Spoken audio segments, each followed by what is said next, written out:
We are officially live on Facebook for the Tuesday edition of the Not Your Average Investor Show. I'm your host, Pablo Gonzalez. With me, as always, a man that I endearingly call GC because of his genius concepts, knows how to generate cash flows. He's a great co-host, and because his name is Gregg Cohen. Say hello, Greg. Hello, everybody. Great to be with you. And with us, as always, is MTM, Madison the Magnificent, the moments that matter. Say hello, Madison. Hello, everybody. Good to have you here. Good to be back in studio with everybody here today. And if you're listening on the podcast, if you are watching on YouTube, love having you here. But, there's just better ways to consume this show. And I would consider joining us live on a Tuesday or a Thursday by going to nyais.com, registering there, throw it on your calendar, and join us for our trademark section called The Roll Call. Oh, man, we're not in sync right now. This is what happens when you leave for like forever and just come back. How would you want me called? Well, I guess there's like a delay, apparently, when we're remote and I'm not prepared for this. Yes, I want to say it. It's called The Roll Call. Okay, it's called The Roll Call. Let's go. Madison, welcoming everybody in the chat. Welcome to the Not Your Average Investor Show. We got Lee Bishop saying, Pablo, welcome back to the show. Great afternoon, everybody. We got our leadoff hitter batting second today, John Henning saying good afternoon. We got the ringmaster of the Not Your Average Investor Show community, Drew Barnhill saying good afternoon all. We got the fairy godmother, Jen Filson saying hey JWB family from lovely Monterey, California. We got Tony D in the house in South Florida. Anthony Ditta saying hello friends. We got our regular Rosalind Riley saying good morning to everybody from Marietta, California. We got Dean Curry from the Columbus, Ohio. Dean Curry, good to have you back. We got Nadeem Shah with his trademark good morning, good afternoon from the West Coast, JWB fam. We got Zach Correa. All right. Aloha nui loa, everyone from Zach. Aloha to you, Zach. Good to have you on board. We got Eddie Harris from Atlanta checking in. Eddie, good to have you, my friend. Miguel Ángel Sanudo, our hermano from Spain, saying hola, hola, hola. Good to have you, Miguel. We got Mark in the house saying hello, everyone. Hope all are ready for the upcoming weather. Yeah, Mark, the show is all about that. So you're gonna find out firsthand. We got the man everybody knows as Noah Randari saying hello, everyone. Greetings from California. Hope everyone is safe. Aaron O'Neill into the lights. Aaron, it's good to have you. See, we're back. We're back on. We got Hervé Francois from New Jersey saying happy Tuesday, JWB fam. Happy to have you here, Hervé. Good to see you, buddy. We got Demetrius Coleman. New name? Demetrius from Mobile, Alabama. New name. Good to have you on board, Demetrius. Welcome. Hope you feel welcome here and you make this a habit. My friend, I've been to Mobile for the Senior Bowl. Had a really, really good time. I know right. that's a big deal over there. Heavily underrated event to go check out Demetrius's hometown. And we got Gerard Wendling. He's back as well. Hey, everybody. Hey, Gerard. Good to have you in the house. So let's just cut right to the chase. We send out a update, right? Like we had a Not Your Average Insights, Market Insights section all teed up for today. But this is the beauty of having, as we talked with Mark Lamping yesterday, having right. your own press conference, right? So we decided it's heavy on your mind, this storm coming here. As an investor, you must have been wondering what the heck's going on? What should I expect? So we're just going to dedicate the show today to, letting you know what JWB does at a time like this, what to expect as an investor on the other side of the country, knowing that you got this wonderful assets being protected by JWB, and answer any questions that you may have right off the bat. Make it nice and easy for you. So let's go, GC. How do you, I know you were just watching the latest update. What did you see in the latest update? I know you're not a weatherman, but what are you as a person that owns 300 rental properties? What are you thinking right now? Well, I'm thinking, how do we make sure that we protect life and how do we make sure that we protect property? And we've got a big responsibility to do that here at JWB. There's also a lot of things that you've already done in advance to make sure that you're set up, especially to protect property here when it comes to insurance. And so as an owner of rental properties right now, I think it's important for us to talk about what concerns, especially maybe newer investors may have. Maybe this is the first time that you're hearing of a storm coming our way here in Florida and making its way up to Jacksonville. So what are we doing to make sure that we're protecting life and protecting property? We're going to talk about all of those things. And the thing that I can share with you is that this is not our first rodeo. I was born in Florida. I've lived in Florida most of my life. And then, of course, running this company for 17 years now, this is not our first rodeo when it comes to storms, some storms that will hopefully have been bigger than what we see here. And so we have a cadence here of how to make sure that you're protected. When it comes to your decision to invest with a vertically integrated company, times like this are where we show that value to make sure that your investments are protected. And we're going to do what we have done in the past, which has worked really well. And, I expect it to be, as good of an experience as we can have, given, the situation that we do have a storm approaching. All right. Love that, buddy. So what is the typical, I know that, let's just start with a typical JWB protocol. What's been going on for the last 2 days? What's happening in the next 2 days that you are used to doing?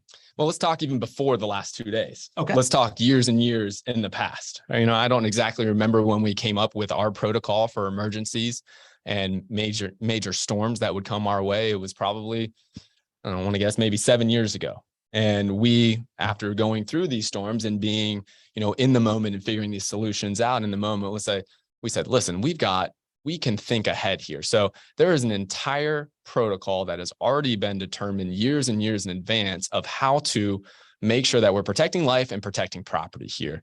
And it goes well beyond just internally here, right? We now have roughly 100 folks internally to make sure that we're making the best decisions for. But think about the hundreds and thousands of other people in the network here within JWB here in Jacksonville. How are we making sure that those people are communicated with to make sure, that, of course, that, and I'm going to focus on property now, how to make sure that your investments, your properties are taken care of. And beyond that, how do we make sure that we deliver this experience, a very high standard of experience here? When there are storms or things that we do not want to happen, right? That's where the level of service that you demand from your service provider needs to be outstanding, right? And that's what we hope to deliver given the circumstances. So things like incredibly strong and fast response times, right? Making sure that your costs continue to stay in line and that, unscrupulous businesses out there tend to, take advantage of situations like that. How do we make sure that our clients who would have no visibility into this are not being taken advantage of in times like this? These are some of the things that we make sure years in advance. It's communicated with everybody on our team, internally, externally, and that's how we can come up with a situation here that can be as good as possible given the circumstances.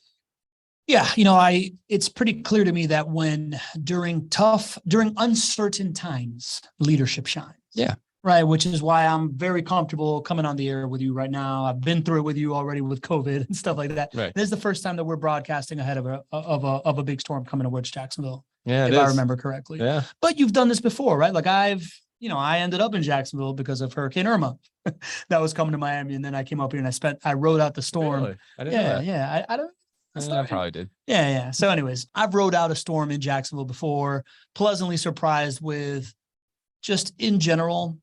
And this, it hit me last night, right? Like I remember getting out of Miami for Irma and leaving what seemed like a zombie invasion to get here to Jacksonville to find everything I needed at Publix, no probs. Yeah, right. Yeah. And I, as you know, I flew back yesterday from this conference that I was at and went direct to Whole Foods to buy groceries and everything was there. So, from a city infrastructure already, I'm experiencing it from a different kind of phenomenon. First time being a homeowner in a place that is about to be affected by it. So anyways, that's all about me, not really necessary. As far as what these plans that you put in place a long time ago to protect life and property, right? Tell me about them. So I'll get a little bit more specific over the last 2 days, right? Monday and Tuesday, as this storm has become more and more in focus and we understand a little bit more now, team meetings have been focused on what are we doing to make sure we're prepared pre-storm, during the storm, and post-storm for every department within JWB. What we determined a long time ago as we were setting our emergency storm protocol in place is that every team here has a role. It's not just our property management team or our construction team. Every team within JWB has a role, and there's a real all hands on deck approach to this. And so every part of the team, and I was just printing this out, you guys won't be able to see this, but you can kind of see this. For pre-storm coverage, every single department has responsibilities on pre-storm coverage, post-storm coverage. Like, for example, our acquisitions team, our renovations team, our new construction team, our short-term rentals management team, and our vendor utilization teams, their focus is post-storm. Whereas during the storm, everybody is on the phones here at JWB, right? And so marketing, right? Madison's a part of the marketing team, right? The marketing team jumps on the phones to make sure that our residents are taken care of. If there is usually a spike in phone calls, right? How do we handle this, that, and the other thing? all hands on deck to make sure that that level of service is really there. So there's pre-storm, there's during storm, there's post-storm coverage. Everybody has that communicated. And there's really 4 sectors that we have to take care of, right? There is the resident experience. They are most likely bearing the brunt of this. The majority of our clients do not live here, right? Residents do, right? So we are making sure that the residents' experiences can be as good as possible. Then there's the client experience. You may not live here, but you have a lot of your investment dollars here, and we need to make sure that we uphold that high level of service there. Then there's the vendor base, right? Of course, getting the level of service that we need for our residents and for our clients from our vendor base, but also communicating with them and streamlining this as much as possible for them. And then there's the field service team. And so there are a lot of active construction projects that are going on. You know, you may be a client right now who may have a new construction home that is maybe in the middle sections or final sections of being built, right? What is JWB doing to make sure that we get eyes on those assets to make sure that, you know, if there is an issue, how do we fix that very quickly, get you back on schedule? There would be new construction homes that we need to make sure we get our field service team to get eyes on, renovations, right? And then property turns. If you're a resident or if you're an owner and a resident's moved out, there might be, you know, a week or 2 of work that we're doing in that home. How do we make sure that that's a week or 2 of work and not 3 or 4? And so those 4 things are what we're focusing on. And we've been meticulous in planning. And as I mentioned, it has been a number of years since we've had to go through this. Yeah. And I walked into the office this morning and was talking with my business partners and, you know, asked a few questions, and every question was not just answered, it had already been delivered in all of our team meetings. And I just needed to make sure that I was completely up to speed for sitting down right here to make sure that, you know, it's very cool that the preparation for this does not come from the leadership at this point. It comes from our team because we've been through this before and we know how to handle it. That was interesting, right? Like little peek behind the curtains here, right before the show. I'm like, hey, GC, you know, like we changed direction. I'm like, do we need to update anybody? Do I need to make the link for the show available to the service team? And GC is like, no, man, this time it's actually the opposite. It's not that we're going to say something and they're going to react. It's that I'm hoping that I deliver what they've already done and everybody's on the same page, which is pretty extraordinary to watch, to be perfectly honest. All right, Miguel Angel has a question already. How does JWB check dangerous trees on properties? Well, that goes to the vendor base. And so, well, actually, let me take a step back. You know, prior to a major storm like this, we have been looking at your properties to make sure that there aren't trees that would be somewhat susceptible to a major storm, right? You can do a lot of things proactively. So, and that's one of the places that JWB has spent a lot more money in our renovation costs to make sure that we remove dangerous trees so that it prevents a situation where a storm would be coming. And listen, right now, if you want tree trimming services, you're pretty much out of luck, you know, in Jacksonville. So we have done all that proactively. Now, during the storm and post-storm, that's where our vendor relationships are going to come in hand. You know, we're expecting tropical storm force winds-ish is kind of clearly I'm not a meteorologist, but that's what I'm hearing lately. Clearly that could change either more or less, but that's kind of what we're seeing. So there could be some fallen trees. We're going to make sure that our vendors, we already make sure that we get top priority for roofers, tree trimming, those construction and those vendors that are absolutely critical at this time period. Listen, we manage 4,700 homes. And so we give those folks a tremendous amount of business and we have a wonderful relationship with them. And a part of that relationship is that in times like this, we need to be number one. And you all get to be number one because of the relationship that we have. And so those folks who are out there, our vendor base, which we love dearly, they give us top priority. And so if there should be a tree issue, we're going to know about it first.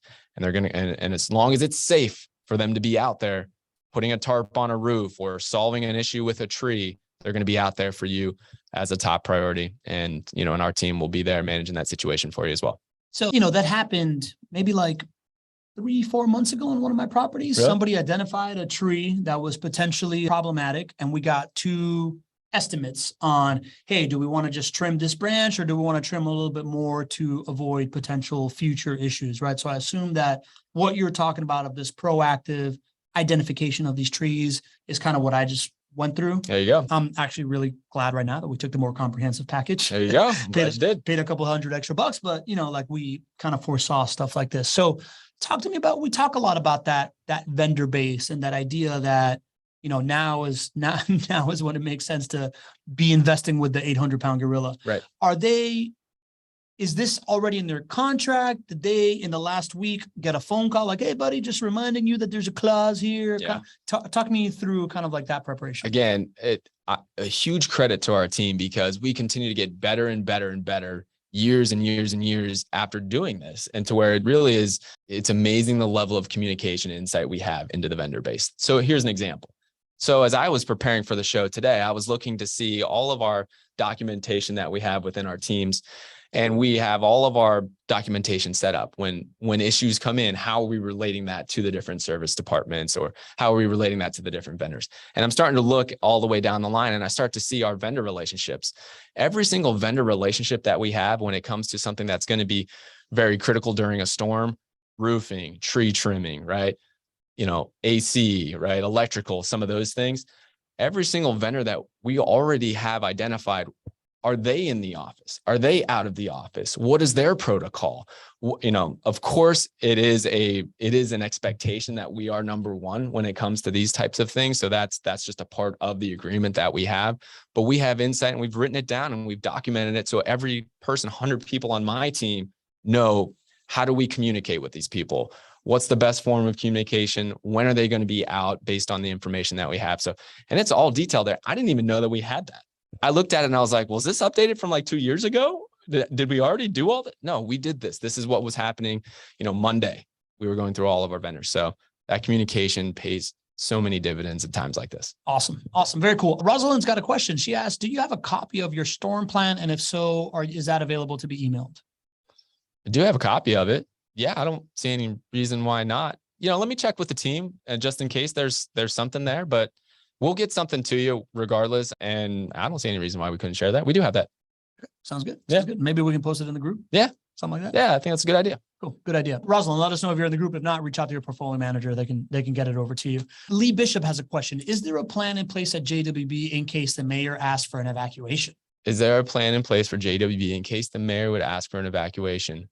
Well, we would encourage us to follow the mayor's advice there. Before there would be a call for an evacuation, which is unlikely at this state, there would be significant closures of schools and businesses in Jacksonville, and JWB would also use our best judgment to close the JWB office. And so there are many steps before we would get to an evacuation where we would be protecting our team. That is number one. None of this good stuff, anything that we can do to protect property and all of that if we don't protect the team. So as we stand right now, Duval County Schools has just made the decision to close the public schools on Thursday and Friday. We are monitoring the situation for JWB. At this moment, we haven't decided to close the office on Thursday or Friday, but it's something that we just communicated with our team that we're going to monitor this very closely, of course, and we're going to give our team more than enough time. If the situation should change, they're going to be able to protect their families and their own property and make sure. And the great thing here is that we're very well prepared to operate in a remote setting, right? True. Right. We've done this. We all know how to do this now. Yeah. And so the idea of us all hands on deck, contributing with answering the phone and some of those things, that's going to happen even if the office is closed down here at JWB, to make sure that we're serving all of you in this time of need. And then if there was an evacuation mandate, we would encourage our team to do the same thing. Okay. Since we're talking about evacuations and kind of worst case scenarios, let's talk a little bit about the storm itself. It looks like it's coming in. It's definitely going to come in from the West Coast. Right. So when we talk on the show about Jacksonville hasn't experienced a direct hit from a major hurricane in I don't know how long.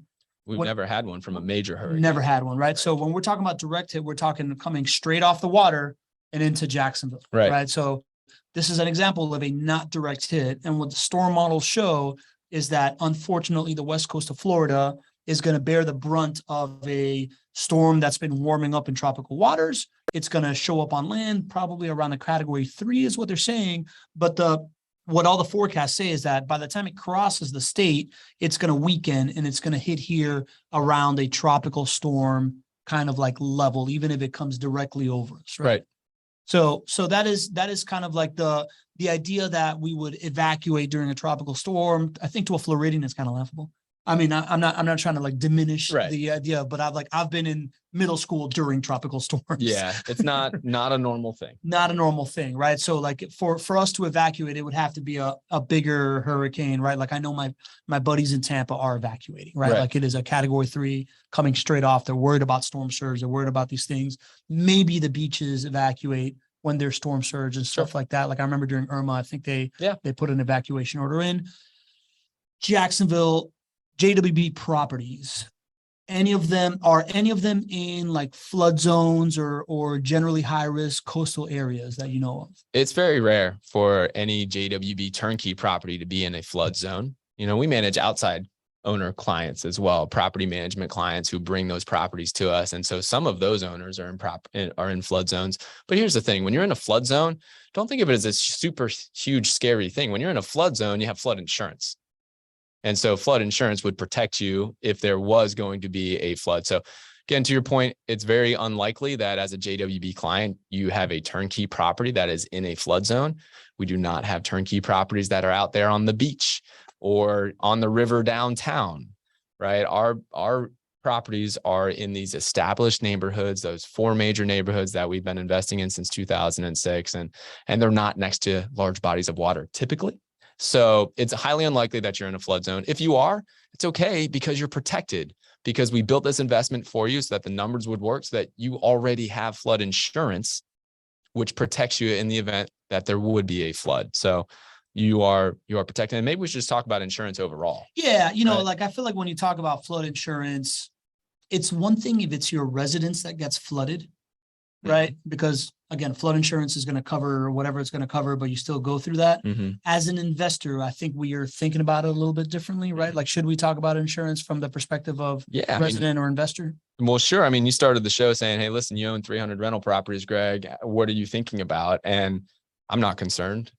Right. Okay. From an investment perspective, I'm not concerned. From a protecting life and protecting property and serving our clients perspective, I should be concerned. I am, because I want to do well for you guys in this time of need. But for my own rental properties, my business partners and I, there hasn't been one text, there hasn't been one conversation. Hey, are you worried about these 300 rental properties? And the reason is because we have great insurance. And the insurance is there to protect you in times like this.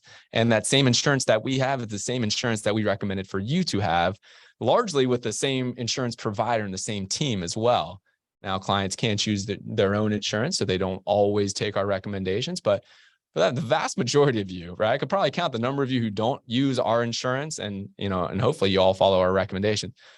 Like, I could probably count the number of you on like 2 hands, right? So the vast majority of you have the same insurance that we have in the state of Florida, and for the policies that we recommend that comes with hurricane or wind coverage. And I'm speaking in generalities here, right? So if you have questions, please reach out to your insurance provider, whether that's the Ritchie Insurance Group or a different insurance teammate that you have.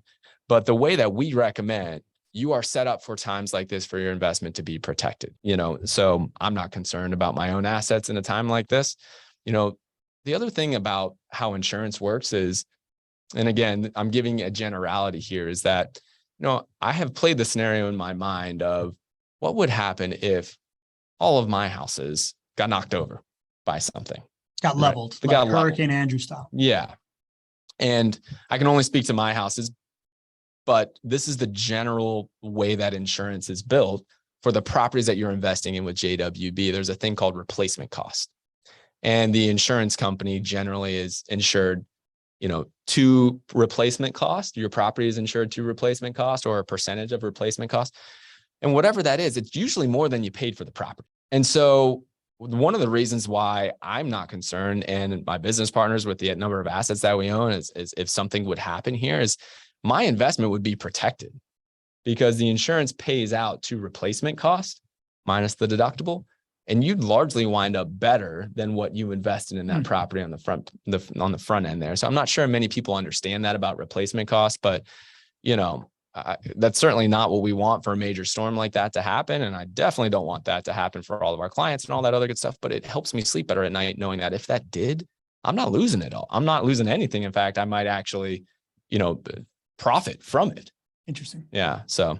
Yeah, that's interesting. When you discuss that, it really takes me back to the fundamental Robert Kiyosaki asset versus liability thing. Cause I've had a car be replaced to replacement costs, and I usually get shorted. There you go. That's a difference there. While a home to replacement cost seems to be it goes up in time. It does. It does. And it's more about when you purchased it, what was the replacement cost then? Because that's really like we buy houses that would cost more to produce if you had to go and build out a community and do all the horizontal infrastructure and then build the house. It would cost more to produce a new house than it would to buy either a renovated home or a new construction home that we would sell. And so from an insurance perspective, typically, and this is, again, you do have some decision-making ability here. So I'm not going to speak for everybody's policy out there, but generally you're either at replacement cost or you're somewhat close to it.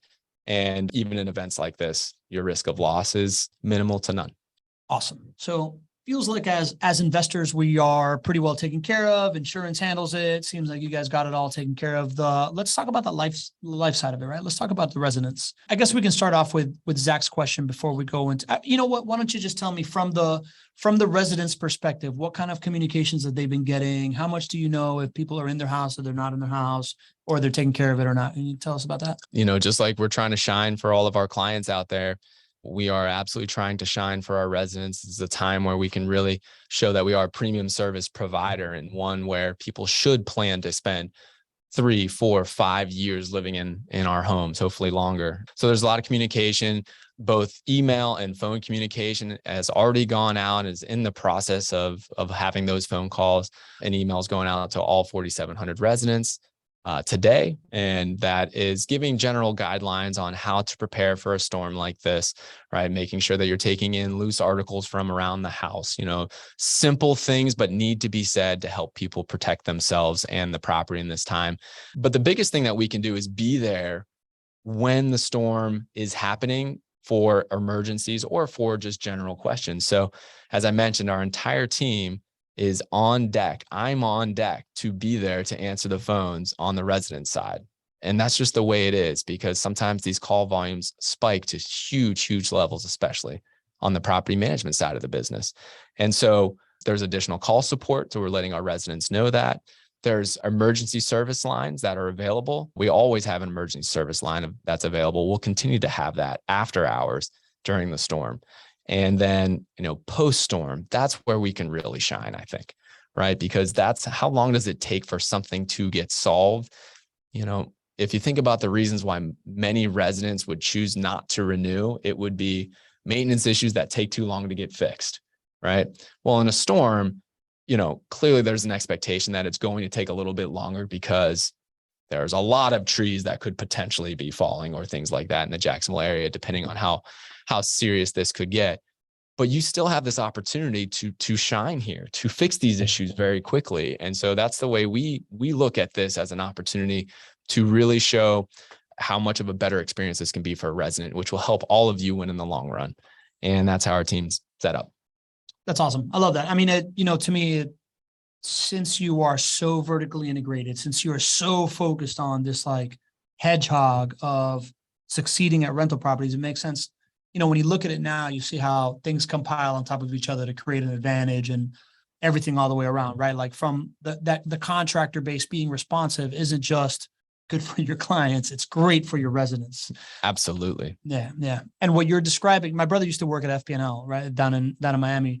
You're describing very much kind of like the process that the utility kind of, when a storm is coming, everybody's on call. Yeah. Right. Like everybody's liable to get their number called. They all know it. They all expect it. They get overtime. Right. But like, it's interesting how that operation, again, I'm always blown away by how like this medium-sized business operates like a huge business. Yeah. Well, it's interesting. It wasn't always that way at JWB. I remember one of the storms probably 5 years ago, and I guess we just didn't realize, the impact. Maybe we hadn't had a storm in a little while, and we didn't realize the amount of phone calls and the amount of impact that the number of properties we managed at that time was up to. And, when the storm happened, some people evacuated, whatnot. We came back and the property management team was like, oh man. And we were like, okay, that's not doing right by that team. That's not doing right by our clients, right? Just because you're not on the property management team, this is an all hands on deck approach. And so that mentality changed. That was probably 5 years ago or somewhere around there. And it's the way it should be. I mean, again, this goes back to this being an opportunity to shine in less than ideal situations. And that's what we hope to do. There's so many challenges to show people like real value of investing with a vertically integrated company. I feel like we shout that from the mountaintops. And for a newer potential client out there, you might not really know what that means, or like tangibly, what does that mean? This is one of those times where you see tangibly what it means to invest with a company where everything is in-house. They are focused on one market, right? They have these relationships with our vendor. We have these relationships with our vendors. Some of them are 15 years old, these relationships, and longer, right? This, in times of need, this is where this really shines. And, I'm not happy that we have this situation, but I think people are, if you haven't seen it yet, you're going to see it now as a JWB client. Got it, man. Yeah, I'm all in on that, man. It makes a ton of sense. So Zach's got a question. When you factor in that many of the residents may miss several days of work and have extra hotel and food expenses, you can see how they might quickly exhaust their savings. What protocols does JWB have, if any, to assist residents in that regard? There are certainly situations where we have helped a resident move out. We have had trees fall into the house and it's not a habitable situation. It's going to take a little bit of time to fix that. So we have definitely worked with that resident and moved them into a different location, whether that's a hotel or found another place for them to be. So, that just of course, it's on a case by case basis. And, we're here to be there for that resident during the storm, post storm. And that's why it's all hands on deck. We're figuring out the best thing to do. And you can build a lot of trust in a situation like this. People understand it's not ideal. You don't have to come up with a solution that is just, you're not working miracles here, right? People aren't expecting you to work miracles, but our residents, they really love it when we're there with them. We communicate well. We have additional staff on site on call to communicate, and we can come up with those solutions. So that's what we would do in those situations. Got it. All right. Miguel Angel has another question. In case of hurricane damage, does JWB help with the insurance claims? Yes, absolutely. We're here to facilitate those for you. Generally, you'll be able to handle a lot of the insurance claim with, the Ritchie Insurance Group or the insurance provider you have directly, but there's going to be a lot of ancillary things that we can help with.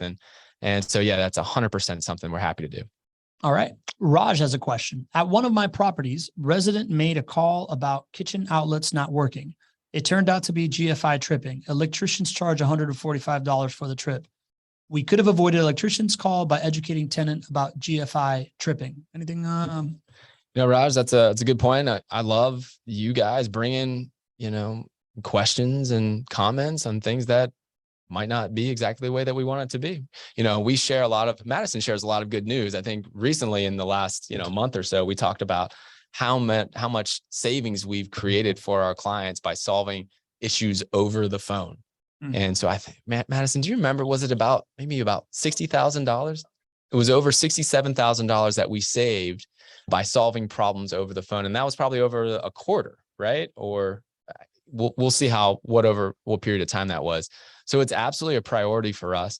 Raj, if I'm just looking at your comment right here, and of course I don't have all of the information behind it, but just specifically what you're saying there, that's not how we want it to be. We want to look at that as an opportunity to save you that $145. So without fully knowing the entire situation, I can tell you that if we missed that one, I'm glad that you mentioned it here. It's something that we'll use as a learning opportunity. There you go. All right. Michael Santorios got a question. Greg, great information. Once damage happens, does JWB work directly with the insurance company post-storm, or does the landlord?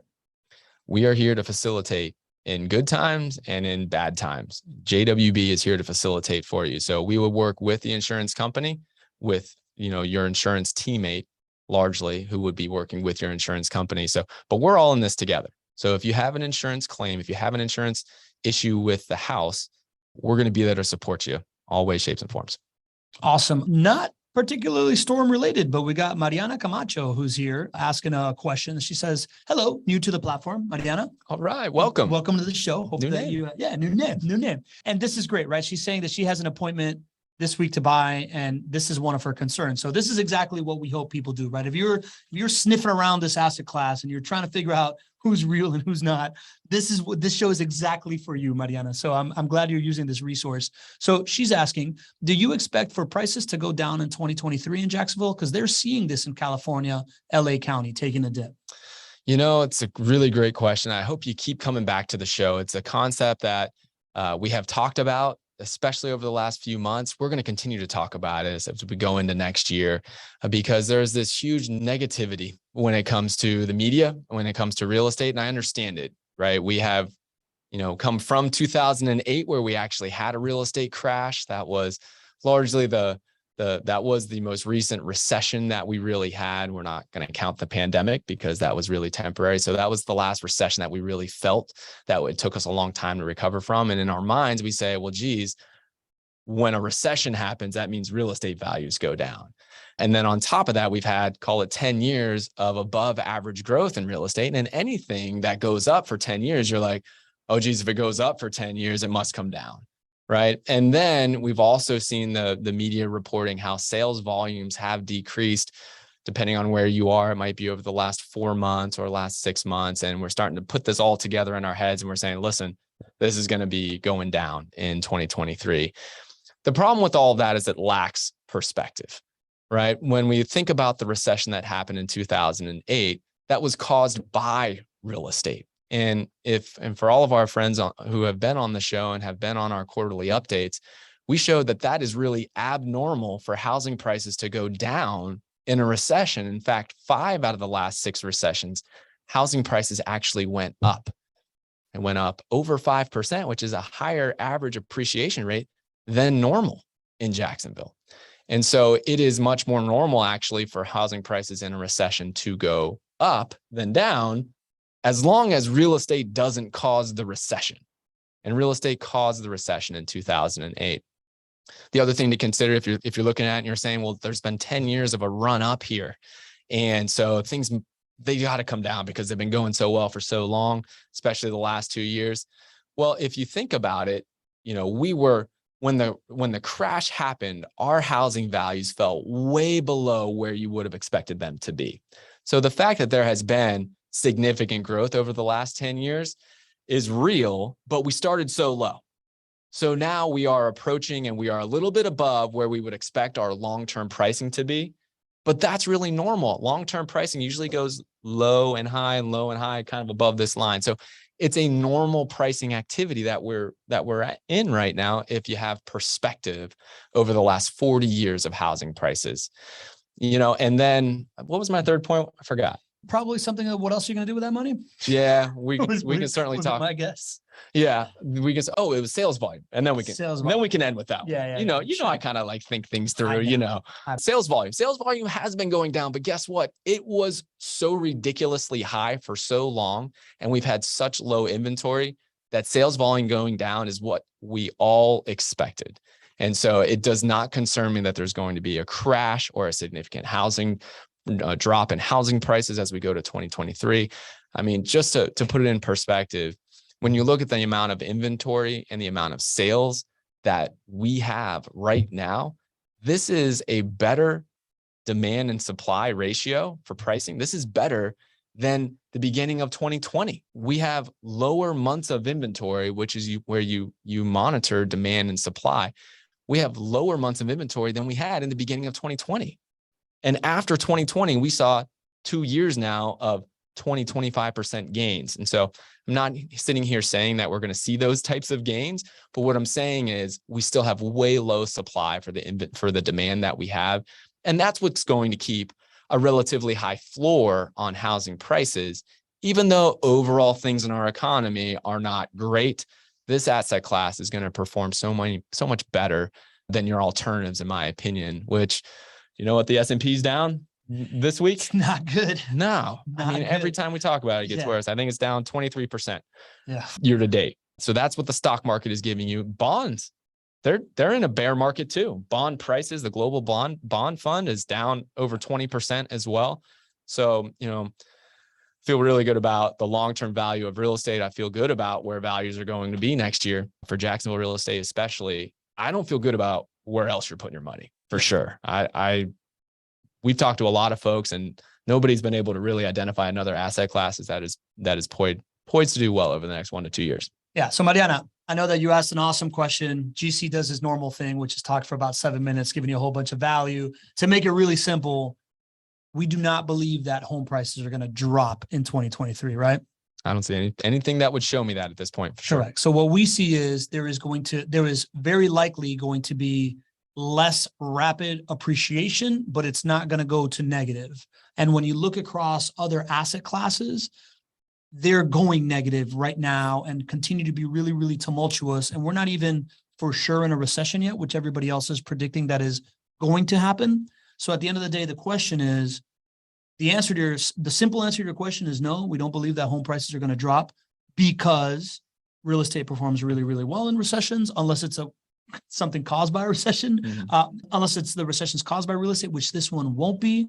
B, the market of Jacksonville specifically has super low inventory and still a very high net positive migration because of all the tailwinds that we've seen coming from COVID and Zoom towns and all this stuff. We're kind of like the category king of Zoom towns out here because we are an underpriced market inside a really good weather place that has tons of jobs and opportunity that are booming and an urban core that's about to come on. So we believe that Jacksonville as a specific market is going to perform really, really well during this time based on the supply demand dynamics that are in the market right now, which is what we call months of inventory on our past calls, which normally at equilibrium is at 7 months, which means it's appreciating at 4.6%. We're right now in like 2 point something months of inventory, which at the time, last time that we saw 2 point something months of inventory, stuff was appreciating at like 15%.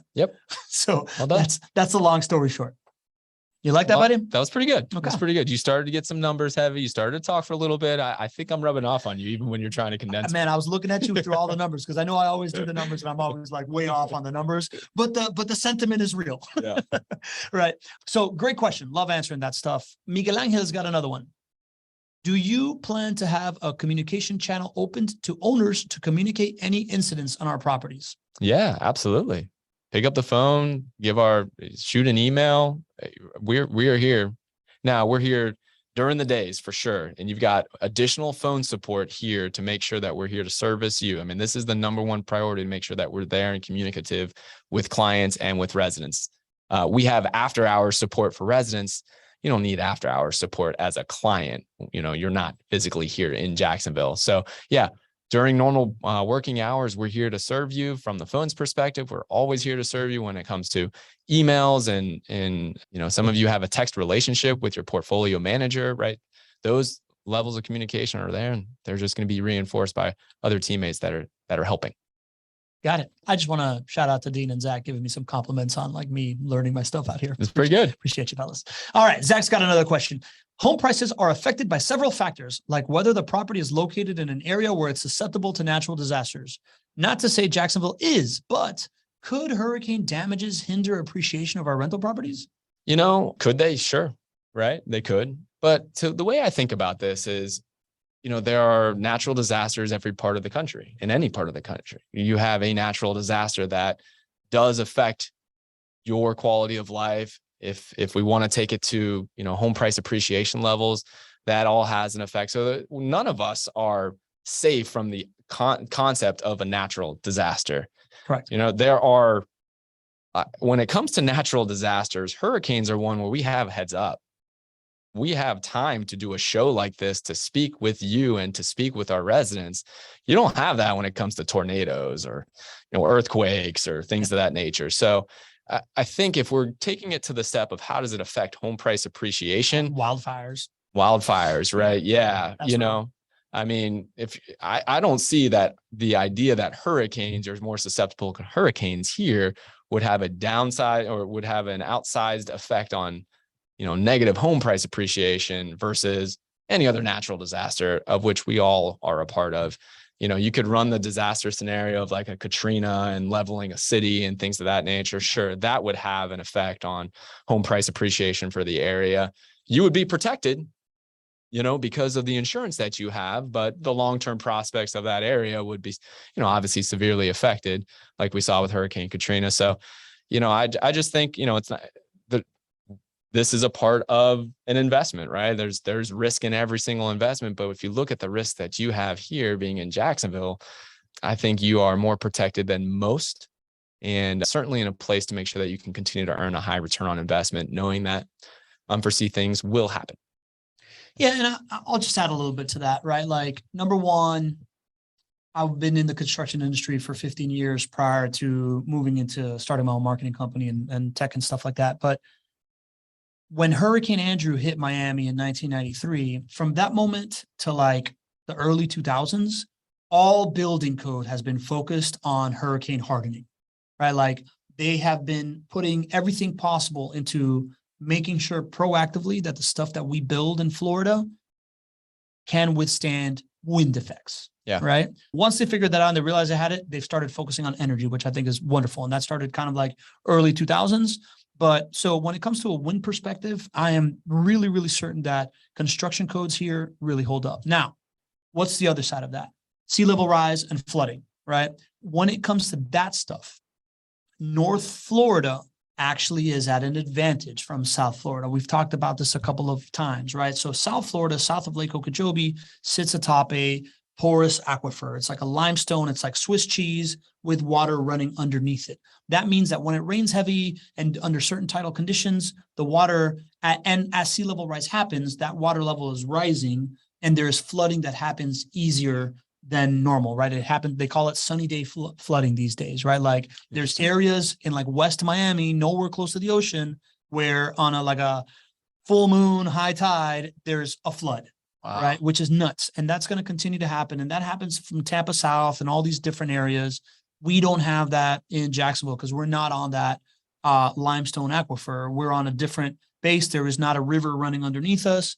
So our susceptibility to that stuff is purely rain, flooding, and storm surge. So again, take that into perspective when it comes to all this type of stuff. We don't really face anything differently than like Manhattan faces when it comes to sea level rise and flooding and these types of things. So the likelihood of a catastrophic event like that happening, where all these things come together, right? Like New Orleans was the failing of like these like levees, yeah. And these types of things like that condition has been planned for in building codes, right? Because there isn't this like crazy externality. So glad I have you there as the green expert and the all things, catastrophes expert. Thanks, man. Well, as a surfer, you study this stuff, right? Like, because it creates waves, right? I'll tell you right now, once the storm passes, there's going to be awesome waves happening. So Drew's asking Pablo, where does the limestone aquifer end to the north? Lake Okeechobee. Right. So it used to be that Lake Okeechobee is kind of this like lake that overflows and flows south through the Everglades, creating this ecosystem that we have drained and, largely ruined for a lot of the things. But that's kind of like how that ecosystem was created. That's why the Everglades is a river of grass, is because it's meant to be one like water system of like a slow flowing river over a whole bunch of land that we've drained. And, eventually nature wins. So wow, that's interesting. Just FYI. All right. Raj got a question. I'm not getting investor-only calls invites. Can you add me to the mailing list? Raj, it's not the same without you, buddy. Absolutely. We will make sure that you are added. And yeah, if any other clients are not a part of the client-only calls, we do them once a quarter. We've got the next one coming up on November 7th. We have 7th. I was looking it up. Yep. Yeah, we haven't sent emails out to anybody. So if you haven't gotten one yet, you're not missing anything yet. We'll send those out usually a week or 2 weeks in advance. But yes, Raj, we will make sure that you get that invitation. Cool. This was great. I love the opportunity to have this kind of like pulpit, right? To be able to address like a special occasion. I love that we've built in flexibility into the schedule for the show, right? Little secret. We used to have interviews scheduled out like 6 weeks ahead of time. So if something like this would have happened, it would have been absolutely impossible to like move things around and just talk about the hurricane. But this is how we've built this show, to be informational, educational, inspirational, entertaining, and at times of an emergency, at times of a topic that we really, really need to talk to, we're able to dive into it. So I'm really pumped of how this worked out. Got one last question here from Jen. Since the hurricane discussion dominated today's topic, will we be running the original topic? I'm excited to hear how real estate investments will help folks pay for their kids' college education, improve their future. GC, what do you think about that? Hell yeah, we are. That's a really cool topic generated by the most amazing fairy godmother of the Not Your Average Investor community. So hell yeah, we're going to have that topic. That's right, Jen. We're going to do this next week. So full disclosure, Jen sent us this like TikTok of somebody discussing the original topic for the show. Like, how can you pay for college with a rental property? And like, should you start a college fund or not? We're going to go deep into that next week on Tuesday when we go live again here. So appreciate you sending the topics. Jen, you, Lee, Drew, Tony, everybody that's been sending us topics. Just so you know, we put it into the list. We get into it as soon as we have an open spot, because we love our community. We love the fact this is about you, right? So like, we want you telling us what to talk about, because all we care about is what you think. Yeah. Right. So that's what we're here to do. So we love it. Keep those suggestions coming in the group, Facebook, however else you can get a hold of us. Send it to your portfolio manager. It comes up to us and we'll make shows about it and address it in front of everybody. GC, as we head out of here, man, what are you expecting, right? Like what's on your head as a owner of 300 properties, as the co-founder of this team? Kind of like, what do you see ahead, and what is there to expect, and what's going through your head before we get out of here? Yeah, I want there to be peace of mind for all of you out there, knowing that there is a storm coming. And I think that that's achievable. I think, hopefully today there's a little bit more peace of mind that's been given just by this platform. So I'm so thankful that we have this platform to do this. This is something we didn't have 5 years ago when we were going through storms. And so I'm so thankful that we have that. Right. And I think that, for those of you, if you have questions, this is a great time to reach out to our team. Our team can handle the call overload because we're going to have my entire team there supporting calls for both clients and residents. And, I think you're really going to see us excel post-storm as well. And so I want people to have peace of mind, even in uncomfortable and challenging situations. That's what I wanted for people to have when the pandemic hit and we got on the call here and we talked real about the things that I knew and the things that I didn't know and what to expect.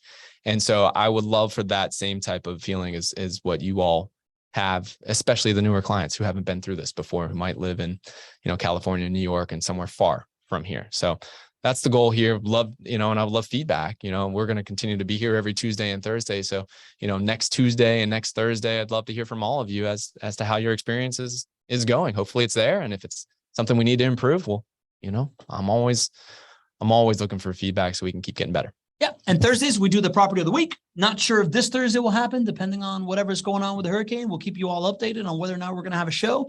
But this has been great. I appreciate you all. If you were with us on the podcast, if you're with us on YouTube, you're hearing this after the fact. And so we'll probably release this as a lesson on how property managers need to act during a hurricane. Whereas this one was proactively, I think this is going to age well when we release it to the social medias. But if you are in here in the community, just know we release this on podcasts, we release this on YouTube. If you have a friend that wasn't a part of this, we love for you to share the show and love for you to add other folks to our community. We love having you people. We love having you all here. And it never goes unnoticed that you took an hour out of your day on a Tuesday, middle of the work week, to hang out with us, to provide all this value. It's really, really a pleasure to be here.